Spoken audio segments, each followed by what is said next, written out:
Pues ya tenemos el dato PIB del tercer trimestre en Estados Unidos. Dato definitivo, se sitúa tal y como estaba previsto en el 2,8%. Era la previsión y también fue el dato 2,8% que conocimos en la lectura previa de ese dato del PIB del tercer trimestre. Es un 2,8%, es lo que se esperaba, crecimiento estable y sostenido de la economía norteamericana, pero son 2 décimas menos de lo que creció Estados Unidos en el segundo trimestre del año, cuando el dato se situó en el 3%. También se han publicado ya los pedidos de bienes duraderos y crecen, pero lo hacen menos de lo que esperaba el consenso del mercado. Se produce un crecimiento del 0,2%, se esperaba una subida de medio punto porcentual, aunque el dato anterior fue muy malo porque se situó en 0,7% en tasa negativa. También les tenemos que contar solicitudes semanales de subsidio por desempleo. El dato que conocemos todos los jueves, pues se han situado en 213.000, tal y como estaba previsto. No, por debajo de lo que estaba previsto, se esperaban 215.000, así que se han situado en el mismo dato que la semana pasada. 213.000 peticiones semanales de subsidio por desempleo. Vamos a hablar ya con nuestro siguiente invitado. Nos acompaña Juan Ramón Caridad, responsable de clientes estratégicos de Pictet Asset Management en Iberia y en LATAM. Bienvenido, Juan Ramón. Un placer, de verdad. Encantado de estar aquí. Juan Ramón, dato de PIB del tercer trimestre, tal y como estaba esperado, mismo dato que en la lectura preliminar, 2,8%, crecimiento sostenido de la economía de Estados Unidos, son 2 décimas menos que en el segundo trimestre, pero no es una caída demasiado preocupante, ¿no? Y como va según lo previsto, no pasa nada. Y no solo eso, sino que se va cumpliendo ese guión de aterrizaje suave que se viene descontando por parte del mercado.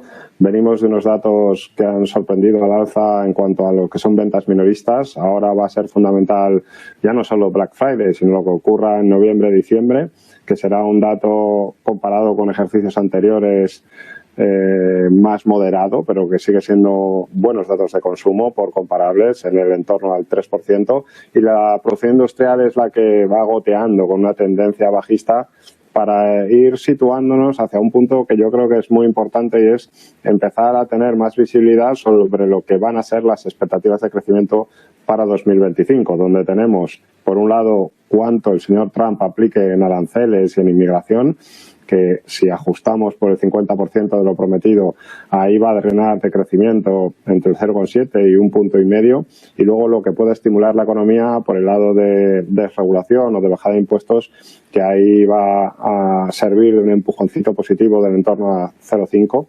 Así que yo creo que lo interesante es ver que la tendencia se va ralentizando desde donde estamos ahora, ese dato de 2,8, hasta lo que en Pictet Asset Management tienen como referencia para final de 2025, que sería el dato de 1,9. Te quiero preguntar también, bueno, solicitudes semanales de subsidio por desempleo se mantienen estables. Habrá que esperar a ese dato de nóminas no agrícolas para ver cómo está evolucionando el mercado laboral en Estados Unidos. Y también a ese dato de PCE de las 4 de la tarde, medida favorita de la Reserva Federal, y se espera en este caso un repunte de 2 décimas. Y ayer las actas de la FED hablaban de preocupación por la inflación, o de que la inflación va a hacer que el proceso de bajadas de tipos, que ese camino, pues a lo mejor tenga algún alto.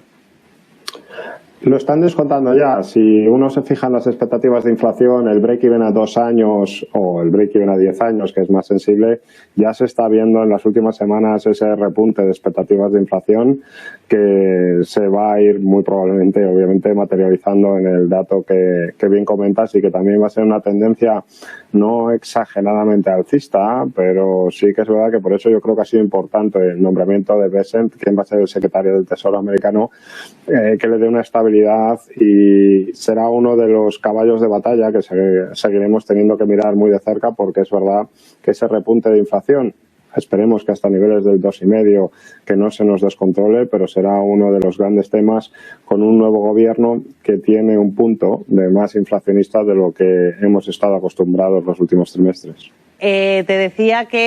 Decías tú que en el mercado de renta fija ya se está notando ese proceso de ralentización en las bajadas de tipos, y tenemos ahora unas rentabilidades muy unidas. De hecho, tenemos el 10 años con una rentabilidad mayor que el 2. Ligeramente. Es lógico que poco a poco la curva se vaya normalizando y que vaya positivizando. O sea que cuanto más tiempo uno tenga que prestar el dinero, lo lógico es que reciba más interés por el riesgo que se asume y no que la curva esté invertida. Y eso pues también descuenta otros factores como niveles de endeudamiento y como una menor probabilidad de recesión. Aunque ya digo que son factores ni mucho menos individuales ni aislados el uno con otro.